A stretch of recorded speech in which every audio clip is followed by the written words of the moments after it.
Hello guys, welcome back my YouTube channel. आज की जो हमारी वीडियो होगी, जो कि हमने लास्ट जो वीडियो डिस्कस करी थी एंटरप्रेन्योरशिप डेवलपमेंट, जहाँ पे हमने 5 यूनिट डिस्कस करे थे। तो अब बारी है हमारी, जो हमने 5 यूनिट डिस्कस करे उनमें कौन कौन से जो है वो इम्पॉर्टेंट क्वेश्चन है वो अब हम डिस्कस करेंगे। हम यहाँ पे 2 मार्क्स के क्वेश्चन भी डिस्कस करेंगे, 3 मार्क्स के क्वेश्चन भी डिस्कस करेंगे, 4 मार्क्स के भी क्वेश्चन डिस्कस करेंगे एंड 5 मार्क्स के क्वेश्चन भी डिस्कस करेंगे, 10 मार्क्स के क्वेश्चन भी डिस्कस करेंगे हर यूनिट्स के, कि कौन कौन से आपको जो है वो मेन क्वेश्चन है जो कि आपको एग्जाम्स के व्यू से प्रिपेयर करने हैं। तो चलिए स्टार्ट करते हैं अपनी वीडियो। जो कि हमारे 2 नंबर के जो भी मेन क्वेश्चन है वो हमारे पास यहाँ पे 10 क्वेश्चन है। तो 10 या 11 क्वेश्चन है। तो फर्स्ट है हमारे पास, what do you mean by financing, जो कि हमने डिस्कस करा है वीडियोस में एंटरप्रेन्योरशिप डेवलपमेंट में। अगर आपने वीडियो देखी होगी तो आपको पता होगा कि हाँ फाइनेंसिंग क्या है। सेकंड क्वेश्चन है हमारे पास, define the term of entrepreneurship. Entrepreneurship क्या है वो टर्म आपको डिफाइन करना है, उसका मीनिंग आपको लिखना है। तो ये भी हमने बहुत ही इजीली जो है पढ़ा था कि एंटरप्रेन्योरशिप क्या है। फर्स्ट चैप्टर में हमने यही पढ़ा है और मैक्सिमम जो भी हमारा एंटरप्रेन्योरशिप डेवलपमेंट है वहाँ पे मैक्सिमम ये क्वेश्चन आया है कि व्हाट इज़ एंटरप्रेन्योरशिप। तो ये क्वेश्चन जो है वो आप इजीली जो है कर सकते हो। 2 मार्क्स की 2-3 लाइंस में आप जो है वो इसको कंप्लीट कर सकते हो। थर्ड क्वेश्चन है हमारा 2 नंबर का, discuss about the concept of small scale industry discuss about the concept of large industries. Large industries का जो कॉन्सेप्ट है वो किस बेस्ड पर वर्क करती है, लार्ज इंडस्ट्री कैसे वर्क करती है, उसका कॉन्सेप्ट कैसा है, वो आपको जो है थर्ड क्वेश्चन में डिस्कस करना है। फोर्थ क्वेश्चन है हमारे पास, what is the concept of small scale industry. मैंने आपको जब हमने फर्स्ट चैप्टर डिस्कस करा था तब भी वहाँ पे बताया था, वहाँ पे क्वेश्चन भी मैंने मेंशन करा था एंड यहाँ पे भी आपको आ रहा है कि concept of small scale industry की, स्मॉल स्केल इंडस्ट्री जो है उसका कॉन्सेप्ट क्या है। आप बता सकते हो कि स्मॉल स्केल इंडस्ट्री का कॉन्सेप्ट क्या है, वो किस बेस्ड पे जो है वो स्टार्ट होती है, उसमें छोटे लोग वर्क करते हैं या वो बड़ी बेस्ड कंपनी होती है, लार्ज कंपनी होती है या स्मॉल कंपनी होती है, वो आपको इसमें बताना है। देन आगे हमारे पास आता है, what do you mean bye accountancy. आपको अगर याद होगा तो हमने थर्ड चैप्टर पढ़ा था अकाउंटिंग, उसमें मैंने आपको अकाउंटिंग क्या है, अकाउंटेंसी क्या है वो ब्रीफली बताया था। तो ये क्वेश्चन वहीं से है। और व्हाट इज़ अकाउंटेंसी, ये हम 11th-12th पे पढ़ रहे हैं। तो कॉमर्स वाले स्टूडेंट्स के लिए तो ये बहुत ही ईजी है कि व्हाट इज़ अकाउंटेंसी। हाँ, टेक्निकल बैकग्राउंड वाले स्टूडेंट्स के लिए ये थोड़ा सा डिफिकल्ट हो सकता है, वो भी थोड़ा सा डिफिकल्ट, वो भी इजीली समझ जाएंगे। एंड देन हमारे पास आता है जो कि सेकेंड लास्ट चैप्टर हमने पढ़ा था, लास्ट चैप्टर में हमने पढ़ा था what do you mean by business ownership. आपने 5th ही चैप्टर में पढ़ा है एंटरप्रेन्योरशिप डेवलपमेंट के कि व्हाट इज बिजनेस ओनरशिप क्या है हमारे पास। What do you mean by sole entrepreneurship, ये भी आपने 5th चैप्टर में ही 5th यूनिट में ही पढ़ा था। आगे हमारे पास what do you mean by decision making. Decision making क्या है, बहुत ही इजी क्वेश्चन है और 2 नंबर में तो आप बहुत सारा मटेरियल लिख सकते हो क्योंकि डिसीजन मेकिंग आपको इजीली आता है। द नेक्स्ट क्वेश्चन है हमारे पास, what do you mean by project planning and control, जो कि हमने 2 यूनिट में पढ़ा है कि प्रोजेक्ट प्लानिंग एंड कंट्रोल क्या है। एक यूनिट के लास्ट में हमने पढ़ा था, लास्ट में टॉपिक ही आया था एंड उसके बाद नेक्स्ट जो यूनिट थी हमारी वो तो पूरी ही ये थी कि प्रोजेक्ट प्लानिंग एंड कंट्रोल क्या है हमारे पास। तो 4th यूनिट थी हमारे पास प्रोजेक्ट प्लानिंग एंड कंट्रोल वाली। तो आगे क्या है हमारे पास, what do you mean by partnership law. Partnership law हमने 5th यूनिट में पढ़ा है कि पार्टनरशिप क्या है, एंटरप्रेन्योरशिप क्या है, लॉज क्या है, वहाँ से आप इसको जो है वो डिस्कस कर सकते हो। तो ये थे हमारे 2 मार्क्स के क्वेश्चन। अब आते हैं हमारे जो 3 मार्क्स के क्वेश्चन बनते हैं, वो कौन कौन से हैं।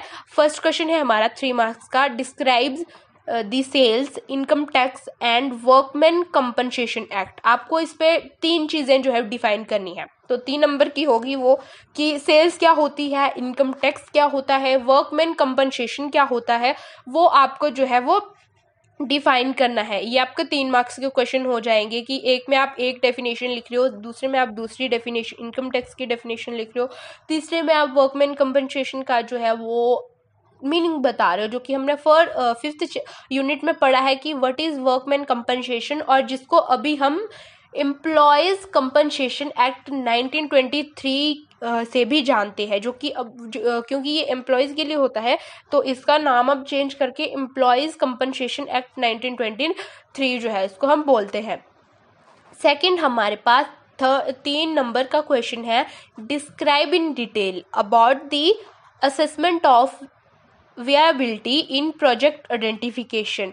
Project identification second unit of entrepreneurship development, जहाँ पे हमने ब्रीफली पढ़ा था व्हाट इज प्रोजेक्ट आइडेंटिफिकेशन, जहाँ पे हमने प्रोजेक्ट के बारे में भी देखा है कि प्रोजेक्ट क्या होता है, प्रोजेक्ट कितने टाइप्स के होते हैं, प्रोजेक्ट का लाइफ साइकिल क्या होता है, वो सब हमने डिस्कस करा था। थर्ड क्वेश्चन है हमारे पास 3rd नंबर का, वो है describe about the preparation of balance sheet and assessment of economic viability. तो प्रिपरेशन ऑफ बैलेंस शीट, जो भी हमने अकाउंटिंग की यूनिट जो है डिस्कस करी थी, मैंने आपको जर्नल भी बताया था, लेजर भी बताया था एंड बैलेंस शीट भी बताई थी। और उस बैलेंस शीट में क्या क्या इंक्लूड होते हैं, कहाँ पे एसेट्स इंक्लूड होते हैं, liabilities, current assets, non current assets, current liabilities, non current liabilities, ये हमने पूरा डिस्कस करा हुआ है। और ये 3 मार्क्स का तो क्वेश्चन है, ये आपको 10 मार्क्स का क्वेश्चन भी बन सकता है। और बैलेंस शीट की जो प्रिपरेशन है और उसमें कौन कौन सी टर्म्स होती है, इसकी मैंने एक शॉर्ट वीडियो भी अपलोड करी है, वो मैं आपको लिंक जो है वो डिस्क्रिप्शन में दे दूंगी, वहाँ से आप जो है उसको रीड कर सकते हो। फोर्थ क्वेश्चन है हमारे पास, फोर्थ क्वेश्चन क्या है हमारे पास 3 नंबर का, describe about the cost of capital approach in project planning and control. Cost of capital की अप्रोचेस क्या है प्रोजेक्ट प्लानिंग एंड कंट्रोल में, वो सारी आपको जो है वो डिफाइन करनी है इस क्वेश्चन में। अब फोर्थ क्वेश्चन है हमारे पास 3 नंबर का, वो है discuss in detail about the role of small scale industries in the national economy. अब ये आपको देखना है, जो कि हमने 5th यूनिट में पढ़ा था कि नेशनल एजेंसीज और स्टेट लेवल एजेंसीज में स्मॉल स्केल इंडस्ट्रीज का क्या रोल है, और नेशनल और स्टेट लेवल एजेंसीज जो है कैसे हेल्प करती है स्मॉल स्केल इंडस्ट्रीज को ग्रो करने में, वही ये क्वेश्चन है। और इस क्वेश्चन को आपको जो है कंफ्यूज करने के लिए घुमा फिरा के भी पूछा जा सकता है, जैसे यहाँ पे पूछा गया कि role of small scale industry in the national economy. Economy लिखा है यहाँ पे, लेकिन यहाँ पे एजेंसी भी लिख सकते हो आप, जो भी एग्जामिनर है वो यहाँ पे एजेंसी भी लिख सकता है। एजेंसी से आपको डायरेक्टली पता चल जाएगा कि आपको क्या लिखना है। इकोनॉमी में आप जो है वो थोड़े कंफ्यूज हो सकती हो, तो ये कंफ्यूजिंग बेस्ड क्वेश्चन है, तो यहाँ पे आपको कंफ्यूज नहीं होना है। ओके, तो ये थे हमारे 3 मार्क्स के क्वेश्चन। अब आते हैं हमारे नेक्स्ट, अब हमारे आते हैं 5 मार्क्स के क्वेश्चन, जिसमें फर्स्ट हमारे पास है how to perform the estimation of expected cost in entrepreneurship development. उसके बाद सेकंड हमारे पास आता है प्रोजेक्ट आइडेंटिफिकेशन को लेके। तो सेकंड क्वेश्चन हमारे पास क्या है, describe the field study role of collection of information in project identification.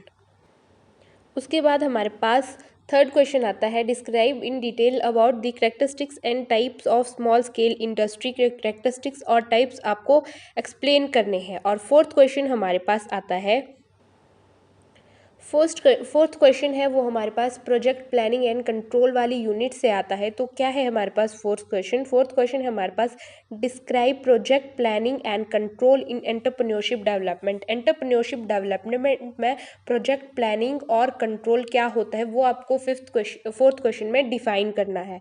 Then fifth question पे आते हैं।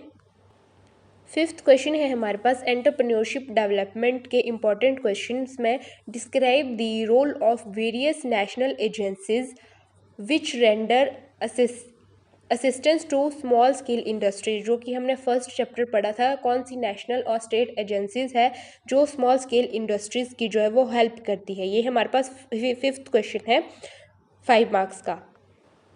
देन हमारे पास 6th क्वेश्चन है एंटरप्रेन्योरशिप डेवलपमेंट के इम्पॉर्टेंट क्वेश्चन में, discuss about the sales and income tax. Income tax क्या है वो आपको डिस्कस करना है, सेल्स क्या होता है वो आपको डिस्कस करना है, वो आपको डिस्कस करना है एंटरप्रेन्योरशिप डेवलपमेंट में सेल्स और इनकम टैक्स का क्या रोल है, सेल्स और इनकम टैक्स क्या होता है एंटरप्रेन्योरशिप डेवलपमेंट में, वो आपको अपने 6th क्वेश्चन में डिफाइन करना है, जो कि हमारा 5 नंबर का भी क्वेश्चन बन सकता है और 10 नंबर का भी क्वेश्चन बन सकता है। आगे आते हैं 7th क्वेश्चन पे। 7th क्वेश्चन है हमारे पास, describe the preparation of project report and demand analysis in project identification. Project identification में प्रोजेक्ट रिपोर्ट कैसे बनाई जाती है, डिमांड एनालिसिस क्या होता है, वो आपको इसमें डिफाइन करने हैं। देन हमारा आता है सेकंड लास्ट 5 मार्क्स का क्वेश्चन, हमारा 8th क्वेश्चन, जिसमें हमारे पास क्या क्वेश्चन है, mention about the government policies. जो भी गवर्नमेंट पॉलिसीज़ है वो आपको बतानी है, किसके लिए, फॉर स्मॉल स्केल इंडस्ट्री के लिए। स्मॉल स्केल इंडस्ट्री के लिए जो भी गवर्नमेंट पॉलिसी है वो आपको इस क्वेश्चन में डिफाइन करनी है कि कौन कौन सी पॉलिसीज़ जो है स्मॉल स्केल इंडस्ट्रीज़ के लिए है अंडर एंटरप्रेन्योरशिप डेवलपमेंट में। तो ये था हमारा 8th question, second last question, कि कौन स्मॉल स्केल इंडस्ट्री में कौन कौन सी गवर्नमेंट पॉलिसीज जो है वो यूज़ करी जाती है। देन हमारे पास आता है 9th क्वेश्चन। 9th क्वेश्चन ये है हमारा मोस्ट इम्पॉर्टेंट क्वेश्चंस में entrepreneurship development, most important question में लास्ट क्वेश्चन है, जिसका क्या लिखोगे आप इसके आंसर में, describe in detail about the control of financial flows in entrepreneurship development. जो फाइनेंशियल फ्लोज है एंटरप्रेन्योरशिप डेवलपमेंट में वो क्या होता है वो आपको इसमें डिस्क्राइब करना है। तो ये था हमारा आज का topic entrepreneurship development, most important question. I hope so कि आपको मेरी वीडियो पसंद आई होगी, तो चैनल को लाइक, शेयर और सब्सक्राइब करना ना भूलें। And thanks for watching my video. Bye.